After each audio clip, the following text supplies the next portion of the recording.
로마가 패권을 잡게 돼요. 그래서 시저가 야, 고린도라고 하는 지역을 갖다가 다시 살려야겠어 라고 해가지고 폐허가 되었던 이 고린도 지역을 신도시로 다시 일으켜 세웁니다.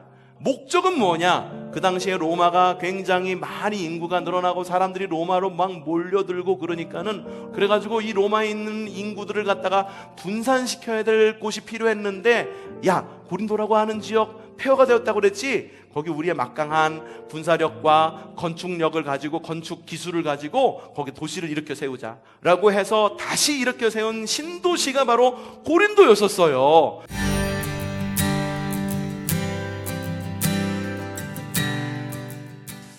자, 고린도 교회는요, 바울이 2차 전도 여행 중에 브리스길라와 아굴라, 많이 들어보셨죠? 브리스길라와 아굴라, 이 두 부부와 함께 장막을 만들며 세운 믿음의 공동체입니다.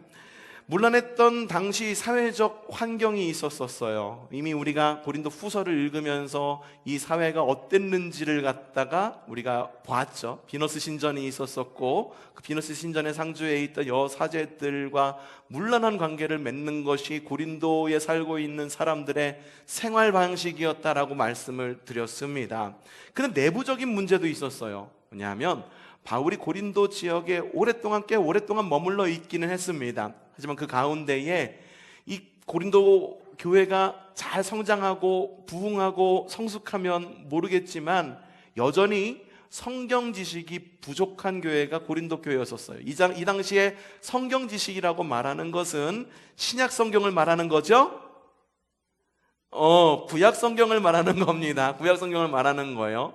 구약 성경에 대한 지식이 부족했어요. 그래서 누군가가 예수님께서 이러이러한 말씀을 하셨는데 이러한 말씀은 이런 의미를 담고 있습니다 라고 좀 설명해 줄 만한 멘토가 필요한 교회가 고린도 교회였었는데, 바울이 고린도 지역에 오래 머물러 있긴 했습니다만 영원히 그것 가운데에 머물러 있을 수는 없었죠. 바울은 2차 전도여행 중이었었고 이제 다른 교회에도 가보고 다른 곳에 가서 복음을 전해야 했기 때문에 바울이 고린도 교회를 떠나게 됩니다. 여러분, 이스라엘 백성들 그리고 지금의 사회도 마찬가지이지만 큰 리더십을 가지고 있었는데 그 큰 리더십이 갑자기 뿅 하고 사라지게 되면 사람들은 큰 혼란을 겪게 됩니다.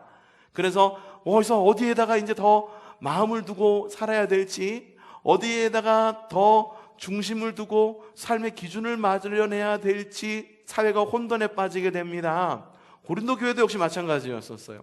고린도 교회를 함께 일구어 갔던 이 사도 바울이 고린도를 떠나게 되니까 이 고린도 교회 가운데에 분란과 공포와 중심을 이루던 중심이 쑥 빠져버리니까 마치 발판이 빠져버린 것 같은 그런 혼란이 고린도 교회에 찾아오게 됩니다. 바로 이때 바울의 빈자리를 훌륭하게 채우던 사람이 있었으니 그 사람이 바로 아볼로라고 하는 사람입니다. 아볼로는 학식이 굉장히 뛰어난 사람이에요. 그래서 이 고린도 성도들을 이렇게 흔들고 있는 거짓 가르침으로부터 성도들을 보호하고, 그리고 복음 잘알못이라고 하는 말 우리 어른들 잘 모르시죠? 잘 알지 못하는 거 맞죠? 잘알못, 그런 청년 맞죠? 맞아요? 잘알못, 맞아, 그런 뜻이래. 복음 잘알못이었던 이 고린도 사람들에게 복음을 소개하고 전도에 힘쓴 사람이 누구였다? 그 이후에, 바울 이후에 아볼로라고 하는 사람이었다라는 걸 말씀을 드리고 있는 거예요. 그래서 고린도 성도들은 이 아볼로를 고린도 교회에 바울을 이어받을, 바울의 리더십을 이어받을 차셀의 리더십으로 이렇게 여겼어요. 그런데 오늘 말씀 바로 직전에 무슨 일이 있었냐 하면은, 글쎄 차셀의 리더십, 바울의 뒤를 이어서 훌륭하게 고린도 교회를 일구어 가던 이 아볼로도 고린도를 떠나가게 된 거예요. 야, 이거 어떻게 된 거야? 야, 우리 교회 어떡하라고? 이제는 어떤 길을 알려줄 사람도 아무도 없고 아볼로마저 떠나가면 고린도 교회는 이제 문 닫는 것밖에 안 남는구나 라고 고린도 교인들이 큰 절망과 위기감을 느끼는 거예요. 그래서 고린도 교인들 가운데 몇몇이 교회에 이러이러한 상황이 있습니다, 이러이러한 어려움이 있습니다 라고 하는 편지를 들고 2차 전도 여행 가운데 있었던 바울을 찾아가서 이 편지를 전해주게 되는데, 바울은 이 편지를 읽고 답장을 보냅니다. 답장을 보내요. 고린도 성도들이여, 이러이러한 어려움들이 있다라는 하는 소식을 들었어요. 그대들이 보낸 아무아무개, 고린도 교회 성도들이 보낸 아무아무개 편지 이런 내용이 있었는데 이렇게 이럴 때는 이렇게 하시고 저럴 땐 저렇게 하십시오 라고 해서 답신을 보내는 게 뭐냐면 그게 바로 고린도 전서예요. 야, 어렵다. 여기까지 오는데 한참 걸렸습니다. 그래서 고린도 전서의 내용은, 전반적인 내용은 성경이 아까 신약 성경이라고 그랬죠? 아니요. 무슨 성경? 구약 성경이라고 얘기했어요. 그래서 구약 성경에 근거한 영적 성숙. 이 구약 성경이지만 주님께서 이 땅 가운데 율법의 완성자로 오셨잖아요. 주님께서 어떻게 이 구약 성경, 율법과 말씀을 완성시켰는지에 대한 해석, 그리고 이 가운데에서 어떻게 신앙생활해야 되는지에 대한 해석, 영적 성숙에 초점이 맞춰져 있는 것이 바로 고린도 전서입니다. 자, 이쯤에서 고린도 전서의 배경을 여러분들 읽어봤어요. 그리고 오늘 말씀의 배경을 어느 정도 봤어요. 아볼로라고 하는 사람을 먼저 좀 생각해 봐야 되는데, 이 아볼로라고 하는 이름을 들으면 여러분 그리스 로마 신화 가운데 나오는 한 신 이름이 떠오를 겁니다. 누구? 알렉산더, 그 왕이 아니, 그 왕의 이름이지, 신의 이름이 아니지. 아볼로 하면 비슷한 이름이 있잖아요. 옛날에 우리 어렸을 때 먹었던 요런 빨대에 들어있어가지고 이렇게 쪽쪽쪽쪽 빨아먹으면 이렇게 쪽쪽쪽 나오는 거, 그게 뭐였어? 아폴로였잖아, 아폴로. 그쵸? 아볼로라고 하는 이름이 바로 그리스 신화에 나오는 아폴론, 그리고 로마 신화에 나오는 아폴로, 바로 그 이름이에요. 그래서 아볼로라고 하는 이름은 태양의 신이라는 이름을 갖고 있듯이 아볼로도 역시 굉장히 뜨거운 사람이었었습니다. 이 아볼로는요, 알렉산드리아 출신이었었어요. 당시 알렉산드리아라고 하는 곳은, 알렉산드리아 하니까 아까 전에 최문장 군사님 아까 전에 얘기했던 그 왕 이름 누구? 알렉산더 대왕이 자기의 이름을 기념해가지고 세운 기념비적인 도시가 바로 알렉산드리아에 있었어요. 그래서 그 가운데 유명한 것이 엄청나게 큰 도서관이 거기에 있었다는 말이죠. 그 도서관에 놓을 성경을 번역하기를 원합니다 라고 해서 70인의 성경 번역가들을 불러가지고 번역해가지고서 갖다 나온 것이 70인역이라고 하는 그리스어 성경인데, 바로 처음으로 유대인의 언어에서 이제 그리스어 언어로 번역된 헬라어 성경이 거기서 나오게 된 거예요. 지금 우리가 읽으면 구약 성경은 히브리어, 신약 성경은 헬라어로 기록되어 있는 거, 그리스어로 되어 있는 거 알고 있죠. 그게 바로 알렉산더 대왕이 자기의 필요에 의해 가지고 그곳 가운데 채워 넣을, 왜 그리스 사람들도 좀 그 가운데에서 성경을 좀 읽어봐야 될 필요가 있겠다라고 들었으니까는 히브리어로 써져 있으면 못 읽잖아. 그래서 그들의 언어로 번역해서 그 가운데에 놓기도 했던, 바로 그곳이 바로 알렉산드리아라고 하는 지역이었었어요. 대학이 많았어요. 대학이 많아서 이 학식의 정당, 뭐라고 그러지? 이걸 갖다가 지식의 전당 이래가지고 그런 곳이 바로 알렉산드리아였었습니다. 또한 알렉산드리아 출신이었지만 이방인 출신이 아니라 디아스포라 유대인이었었어요. 로마에 의해 가지고 로마에 있는 사람들을 갖다가 어느 정도 내보냈거든요, 외부로. 그래서 유대인들도 바깥으로 나가서 떠도는 사람이 되었어요. 떠도는 사람이 된 그 떠돌이, 흩어진 유대인들을 디아스포라라고 이야기를 하는데, 바로 알렉산드리아 출신이었고 디아스포라 유대인이었던 사람이 바로 누구? 아볼로라고 하는 사람이었다라고 하는 거예요. 태어난 곳이 어디? 알렉산드리아. 그러니까 그곳 가운데서 당연히 대학 문화를 갖다가 아주 쉽게 접했고, 그리고 그리스 문화를 많이 접했어요. 그러다 보니까는 수사학에 능통했습니다. 또한 디아스포라 유대인이었으니까 집에서는 또 성경을 또 얼마나 많이 가르쳤겠습니까? 수사학에 능통하고 성경 지식도 출중하고, 더군다나 웅변을 굉장히 잘했던 것 같아요. 달변가였어요. 능변가였었습니다. 그런데 이 아볼로가 브리스길라와 아볼로를 통해서 주님의 복음을 접한 이후에 고린도 교회로 와가지고 고린도 성도들과 함께 신앙이 성장하게 되어서 이 아볼로라고 하는 사람을 갖다가 전반적으로 보면은 굉장히 학식도 높고 말도 잘하고 그리고 외부의 지식도 많고 성경의 지식도 많았던 사람이 바로 이 아볼로라고 하는 사람이었었어요. 그래서 고린도 성도들은요, 아볼로를 바울을 이을 차세대 리더십으로 아주 쉽게 인정할 수가 있었던 거예요. 실제로 바울의 부재 상황을 굉장히 훌륭하게 대처하게 되었는데 아볼로마저도 어떻게 돼요? 고린도를 떠나게 되었으니, 야, 이제 우리 교회 방향 제시해 줄 사람, 우리 교회에서 뭔가 리더십을 발휘할 사람 어떻게 됐으니 이거 어떻게 할까라고 분열이 일어났어요. 어려움이 생겼어요. 그래서 바울이 고린도 교회 성도들이 가지고 온 그 편지를 읽고선 보낸 그 고린도 전서를 오늘 읽은 말씀이 아닌 더 앞절의 말씀을 읽어보면 이런 말씀이 적혀 있습니다. 고린도전서 1장 10절 말씀 읽어보죠. 시작!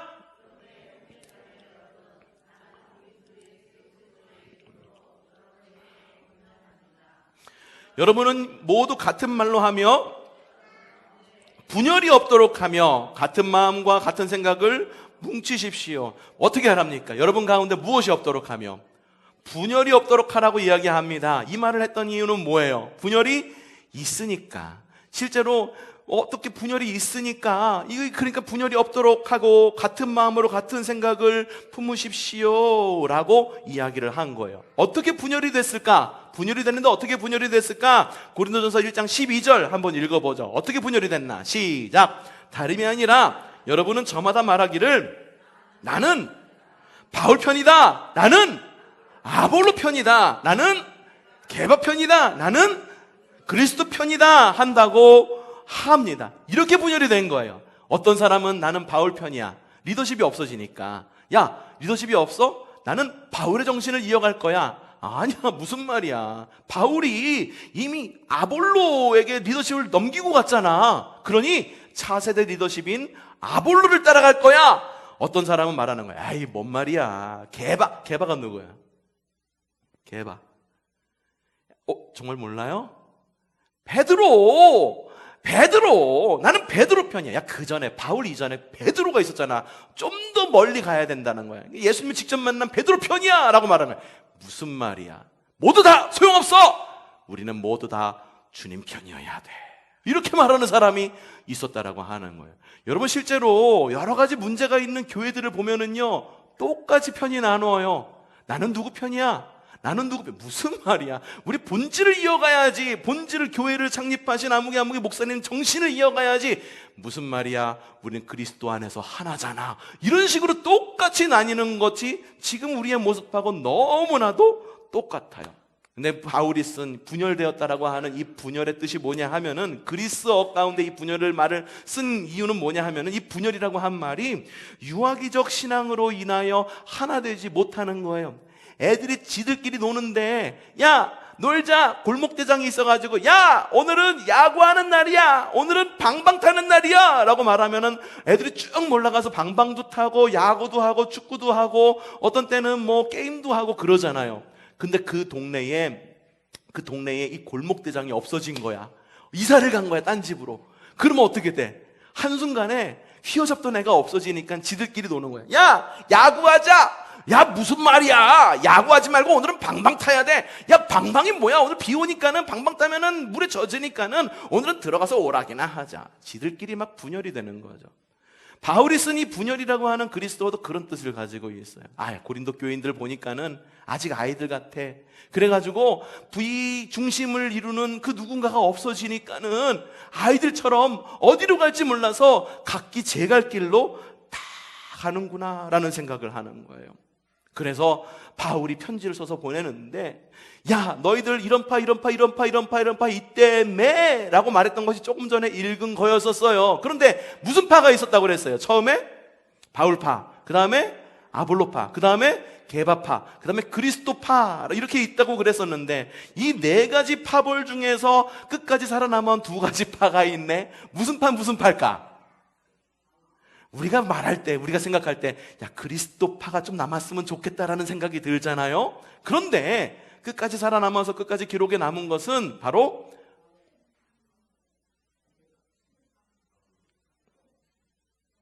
누굴 것 같아? 다 아니라고 그러니까는 확신이 없죠. 남은 파가 뭐냐 하면은 바울파와 아볼로파, 요 두 개 파만 남게 됩니다. 이 고린도 3장에 가면은요, 게바파, 그리스도파 이야기는 완전히 쑥 빠지게 돼요. 그러니까 이 중심이 있었던 것이 바울파와 아볼로파였다라고 하는 거죠. 두 개의 파가 대립을 하니까 얼마나 큰 소리가 났겠습니까? 아볼로라고 하는 파, 야 우리 아볼로가 최고야. 바울파, 야 바울이 최고야. 이렇게 부딪히니까는 이게 더 이상 어떻게 수습이 안 되는 거라. 여러분, 그렇다고 그래서 아볼로가 굉장히 뛰어난 사람이라고 그래서 바울이 그보다 못한 사람이었을까? No, 아닙니다. 바울은요, 예수님과 거의 같은 시기에 다소라고 하는 지역의 유력한 유대인 가문에서 출생을 하게 됩니다. 그리고 유명한 율법학자였던 누구? 가말리알의 제자로 사사를 받습니다. 그래서 극렬한 바리새인이 됐어요. 극렬한 바리새인이 돼서 뭘 했습니까? 그리스도인을 박해했죠. 그리스도인을 박해하다가 다메섹으로 가던 길 가운데에서, 이걸 우리가 다메섹 도상이라고 얘기하잖아요. 길도자. 그래서 다메섹 도상에서 예수님을 만난 이후로 이 극렬한 바리새인에서 복음 전도자로 변화된 사람이에요. 그러니까 얼마나 자기 정체성이 뚜렷했겠습니까? 자기가 이게 옳아 라고 말해갖고 그리스도인을 핍박했던 사람이에요. 그런데 내가 예수님을 체험한 이후로 야 이게 아니구나, 이런 삶을 살아서는 안 되겠구나, 그래서 자신이 가지고 있는 가치관을 송두리째 바꾼 사람이 누구? 바울이라고 하는 거예요. 그러니 얼마나 그 가치관이 뚜렷했겠습니까? 또한 그 신앙 역시 얼마나 뚜렷했겠습니까? 그래서 바울의 설교를 유추해 볼 때, 그리고 성경에 나와 있는 바울의 설교들을 쭉쭉쭉쭉 모아볼 때 바울의 설교를 직접 말로 듣는다고 한다면 굉장히 거칠고 불같았을 거예요. 왜냐? 천막을 만들면서까지 복음 전도자의 삶을 살아가기로 결단한 사람이 바로 바울이었었잖아요. 물론 천막을 만드는 일이 수익이 많았을 테지 이렇게 생각할 때도 있겠지만, 여러분, 그냥 목회선상에서 그냥 말씀을 전하면서 그냥 그렇게 목회하는 분의 삶과 일과 병행해서 사는 삶이 그게 똑같을 수가 있겠어요? 그러니까 바울이 얼마나 이 고집이 강하고 얼마나 불과 같았을지를 우리는 알 수가 있다라고 하는 거죠. 그게 옳아, 십자가의 복음이 옳아, 그러니까 내가 포기할 수 없어. 내가 포기할 수 없으니 내가 이래서라도 복음 전도자의 삶을 살아야 되지 않겠어? 라고 생각했던 것이 바로 바울의 신학과 바울의 설교였다라고 하는 거예요. 반면에 아볼로는 어디 출신? 알렉산드리아 출신이에요. 대학에 밀집되어 있고 지성에 첨탑이 있었던 것이 바로 그곳입니다. 더군다나 가정환경은 유력한 유대인 가문에서 태어났습니다. 그러니 아볼로의 설교는 어땠을까? 상상해 볼 때 굉장히 논리적이었을 거다라고 상상해 볼 수가 있습니다. 굉장한 웅변가였을 것이다 라고 우리는 유추해 볼 수가 있습니다. 뛰어난 지적 능력이 있었고 거기에 더불어 성경에 대한 해박한 지식이 있었으니 지식과 신앙이 어우러진 굉장히 대범한 설교, 사람들을 이끌고 비그리스도인이라 할지라도 그의 설교를 한번 듣기만 하면은 아, 우리 복음이라는 것이 이런 거구나 라고 대번에 알아차릴 수 있을 만한 대범한 설교를 했던 것이 바로 아볼로였을 것이다 라고 우리 유추해 볼 수가 있어요. 어떻습니까? 바울과 아볼로 비교해 보면은요, 두 사람은 굉장히 극명하게 갈립니다. 바울의 설교는 어땠을 거다? 뜨거웠을 거다. 불같았을 거다. 아볼로의 설교는 논리적이었을 거다. 그리고 지식인들에게 합당한 그런 설교를 했을 거다. 그래서 고린도 성도들 사이에서도 호불호가 나뉘고 기호가 나뉘었을 거다라고 상상해 볼 수가 있다라고 하는 거예요. 더군다나 이 고린도라고 하는 지역을 좀 생각해 볼 수가 있는데, 이 고린도라고 하는 지역은 주님께서 오시기 전에 두 제국이 아주 심하게 꽝 하고 부딪혔어요. 이 두 제국의 이름이 뭐냐면은 그리스라고 하는 제국과 로마라고 하는 제국이 크게 꽝 하고 부딪힙니다. 이 그리스라고 로마의 패권 다툼 해가지고 중간에 있었던 게 바로 고린도 교회였었어요. 고린도였었어요. 그러다 보니까 고린도라고 하는 지역은 이 로마와 그리스 싸움에, 고래 싸움에 새우등 터진다고 완전히 파괴가 되었습니다. 누가 이겼어요? 그리스가 이겼습니까? 로마가 이겼습니까?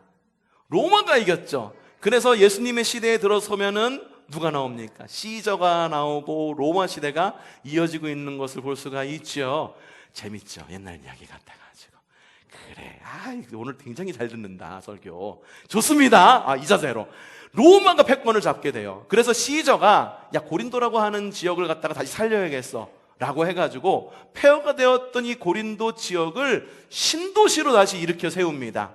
폐허 가운데 도시를 일으켜 세워요. 목적은 뭐냐? 그 당시에 로마가 굉장히 많이 인구가 늘어나고 사람들이 로마로 막 몰려들고 그러니까는 로마의 인구가 점점 늘어나는 거예요.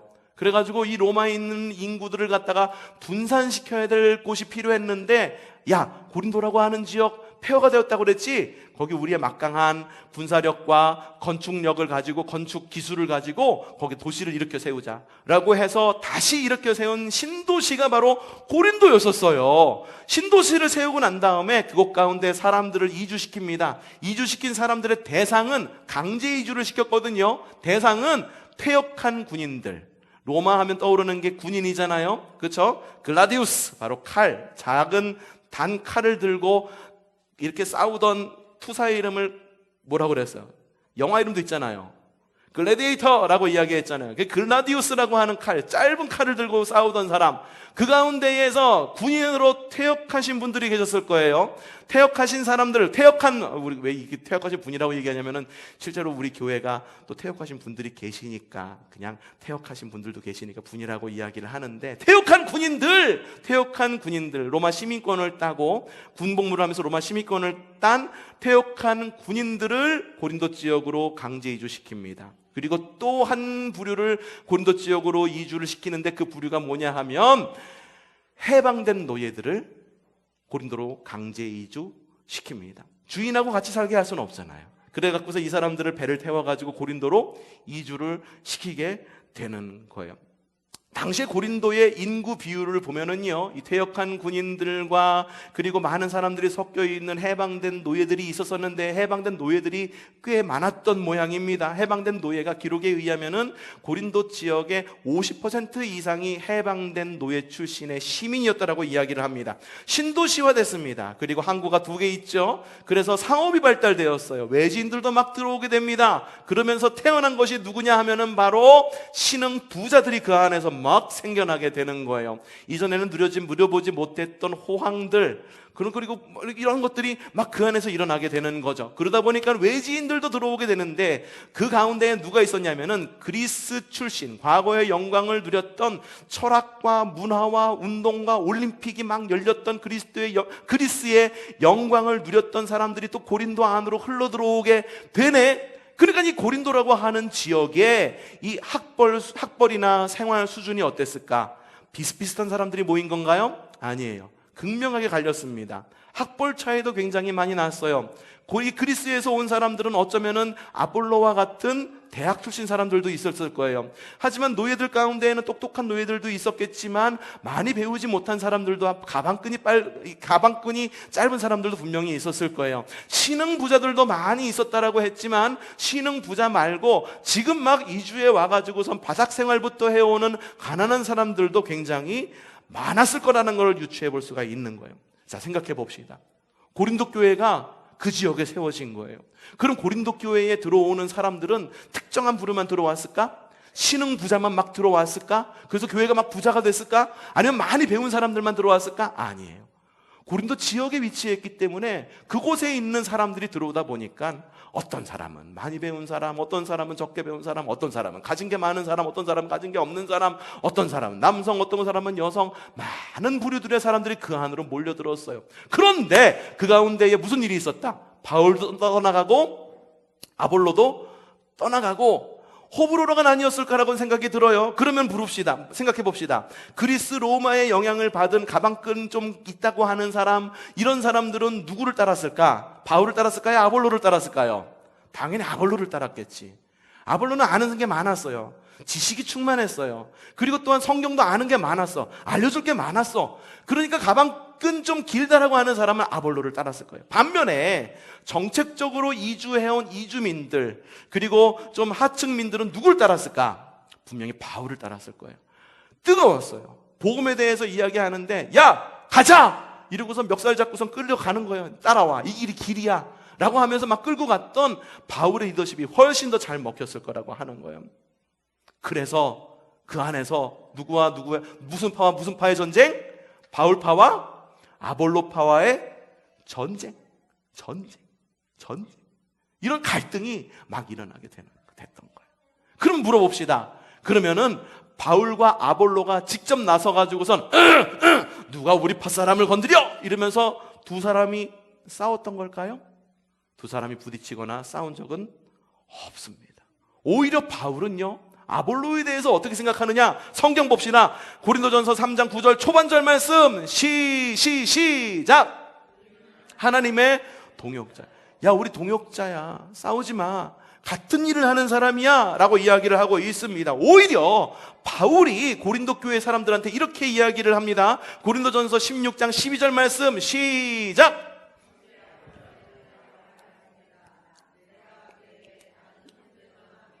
여러분의 가려고 몇 번을 권면했지만 그는 지금 갈 마음이 전혀 없습니다. 아볼로가 고린도를 떠난 이유에 대해서는 알 수가 없어. 하지만 이 글을 읽어보니까는 분명히 고린도 성도들에게 많이 좀 지쳐 있었던 것 같아요. 그래서 잠시 좀 떠나 있고 싶어요 라고 말했던 것이 아볼로였어요. 그 다음 계속 읽어보죠. 그러나 적절한 때가 가면 갈 것입니다. 야, 지금 아볼로가 거기서 사역해서 많이 지쳤을 거야. 그래서 지금은 갈 마음이 없을지 모르지만 내가 아볼로 잘 설득해 볼게. 그래서 다시 때가 되면은 너희에게 가서 너희의 교회를 잘 치리하고 잘 다스리고 잘 이끌어갈 수 있도록 내가 한번 설득해 볼게. 그것이 바로 바울의 마음이었다라고 하는 거예요. 그리고 더불어 오늘 말씀으로 이런 배경의 다음에 오늘 말씀으로 이어지는 거예요. 자, 고린도후서 3장 6절 초반절 말씀 읽어보죠. 큰 목소리로 시작. 나는 심고 아볼로는 물을 주었.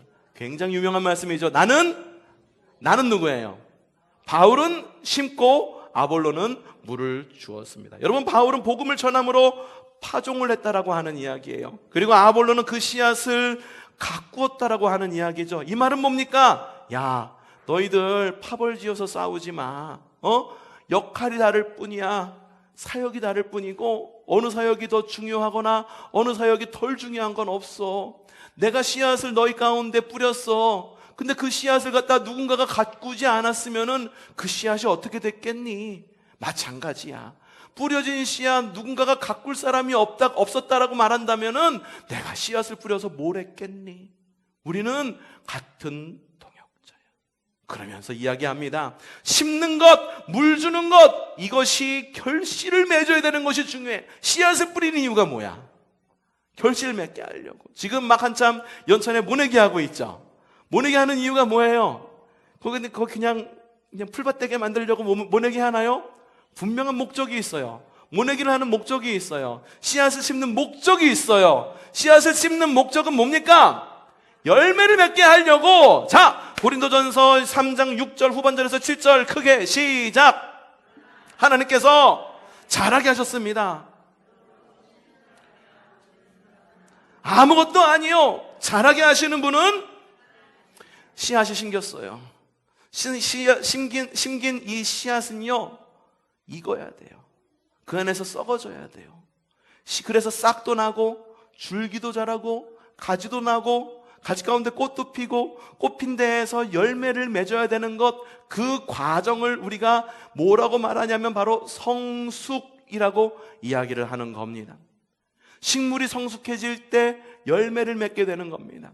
사람이 성숙해질 때 열매를 맺게 됩니다.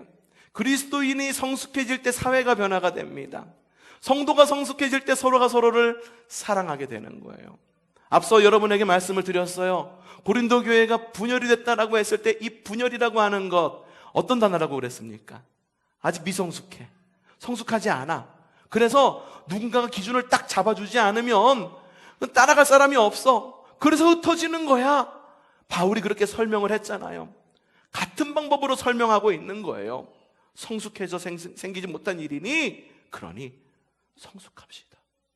여기서 우리가 분열돼서 싸워서 뭐 하겠습니까? 바울파로 나서 싸우면 뭐 하겠습니까? 개바파? 아유, 무슨 파? 어떤 사람은 어떤 사람은 또 그렇게 생각할 거예요. 니들 다 잘못했어 라고 말하는 사람들도 분명히 있을 거예요. 그렇게 나누어 싸우라는 건가? 그건 모두가 다 우리가 성숙하지 못했기 때문에 일어나는 일이다. 그러니 성숙해라. 우리는 무엇이냐?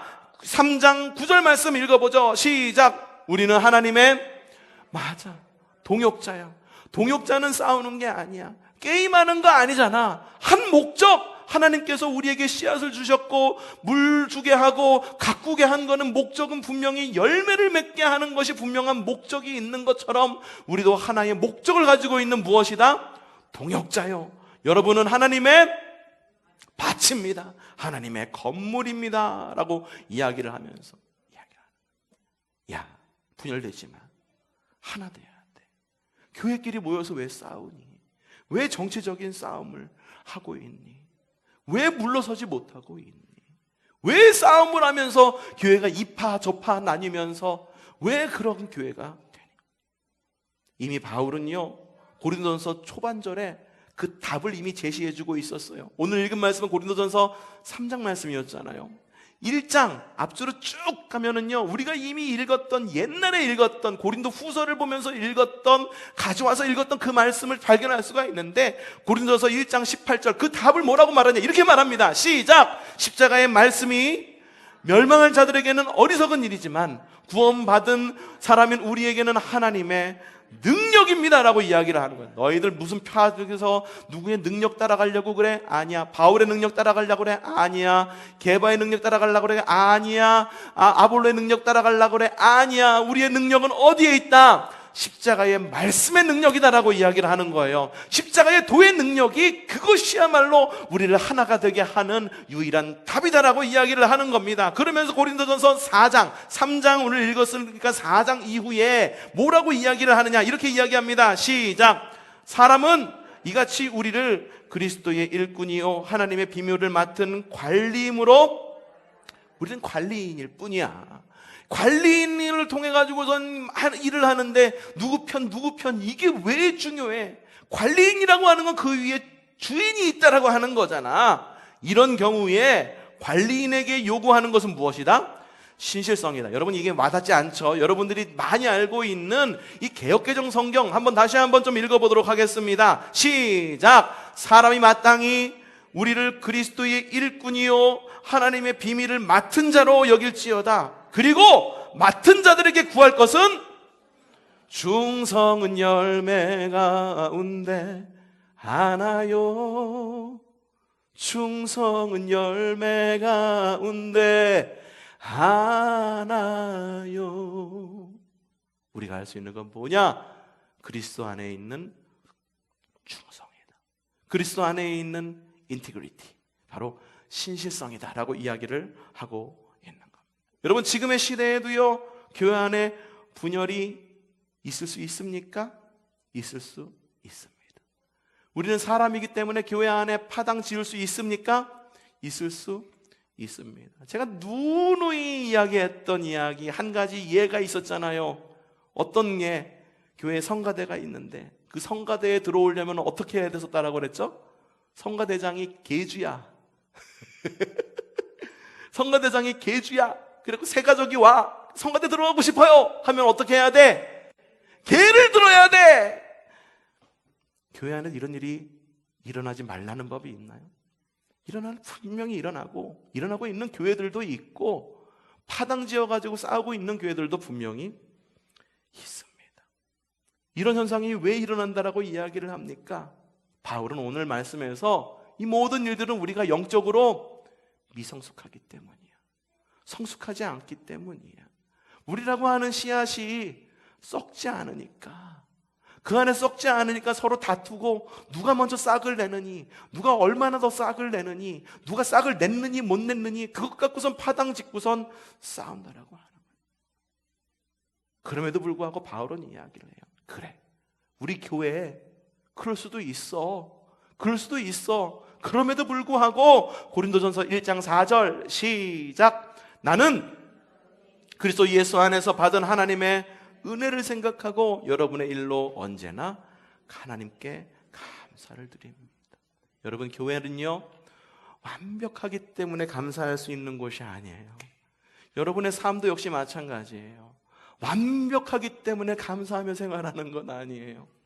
건강하기 때문에 감사하며 생활하는 건 아니고, 돈이 많기 때문에 감사하며 생활하는 것이 아니고, 자녀가 늘 공부 잘하고 잘하기 때문에 감사하는 것이 아니라, 바울이 이야기한 것처럼 예수 그리스도 안에서 받은 하나님의 은혜를 생각하고 이루어지는 그 모든 일들이 주님께서 주신 은혜라고 여겨지기 때문에 하나님께 감사하는 삶을 살아간다라고 바울은 그렇게 이야기를 하고 있는 거예요. 여러분에게도 그런 감사가 있기를 바랍니다. 여러분, 어떻게 감사할 수 있겠어요?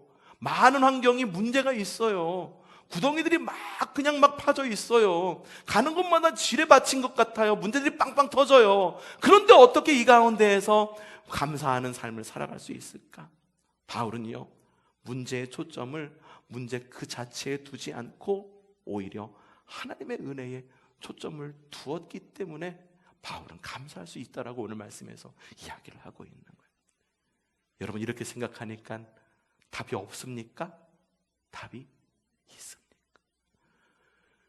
여러분, 교회 안에 분열이 있습니까? 답이 없다라고 여겨주세요? 분명히 답은 있습니다. 바울은 고린도전서를 쓰면서 3장의 이야기 가운데를 쓰면서 이미 바울은요 1장에서 답을 내놓고 있어요. 우리도 이미 답을 알고 있어요. 어떤 사람들이 분열을 해요. 문제를 일으켜요. 싸워요. 교회 안에서 그렇게 싸워요. 답이 없습니까? 이미 우리는 답을 알고 있어요. 우리가 정말 그리스도인이라고 한다면, 하나님의 공동체라고 한다면, 그리스도의 공동체라고 말한다면 우리의 유일한 답이신 주님이 답이 되어야 된다라고 하는 거 우리는 이미 너무나도 잘 알고 있어요. 문제는 뭐냐 하면, 답은 이미 알고 있지만 답안지에 하나님이 우리의 답이십니다, 주님이 우리의 삶의 주인이십니다, 그러니 주님밖에 없습니다라고 쓸만한 그런 성숙함이, 그렇게 쓸만한 연필이 우리에게 손에 쥐어져 있지 않기 때문에 그 답을 쓰지 못하고 있다라고 하는 거예요. 세상 끝날까지 함께 하시겠다고 하는 주님, 여러분, 그 주님을 기억하십시오. 그 주님을 기억할 때 답은 있습니다. 주님을 기억하지 않으면 답은 없습니다. 땅을 보면 답이 없습니다. 하지만 해 위를 보면 답이 있습니다.